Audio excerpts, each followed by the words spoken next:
তোমরা কি কখনো খেয়াল করেছ আমাদের এখানে বেশিরভাগ বিয়া হয় বৈশাখ আর জ্যৈষ্ঠ মাসে।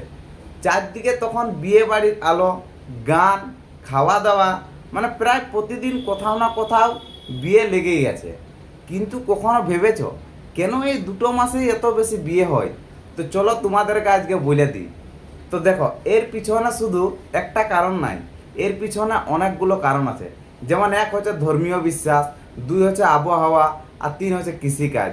আর আমাদের পুরনো বাংলা সংস্কৃতির গল্প।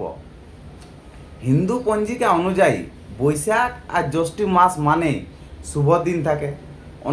অনেকেরই বিশ্বাস এই সময় বিয়ে করলে সংসারে সুখ শান্তি থাকে, সম্পর্ক মজবুত হয়। তাই পুরোহিতরাও এই সময়ে বেশি বিয়ের তারিখ ঠিক করেন। তারপর আসে আবহাওয়ার বিষয়।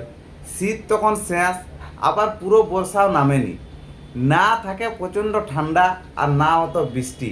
আগের দিনে তো এত বড় বড় বিয়ে করার হল ছিল নাই, বিয়ে হতো বাড়ির উঠানে, মাঠে প্যান্ডেল করে।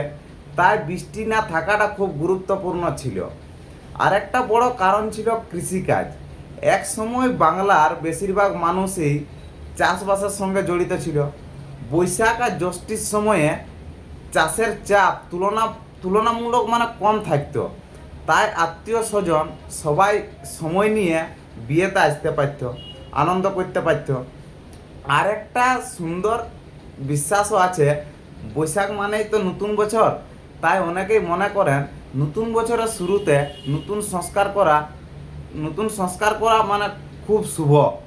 তাই আজ দেখবে বৈশাখ আর জ্যৈষ্ঠ এলে চারদিকে বিয়ের আনন্দ শুরু হয়ে যায়। আলো, গান, হাসি সব মিলিয়ে যেন পুরো পরিবেশটা বদলে যায়। আসলে এটা শুধু একটা বিয়ে না, এটা আমাদের বাঙালির সংস্কৃতি, বিশ্বাস আর বহু বছরের ঐতিহ্যের একটা সুন্দর অংশ।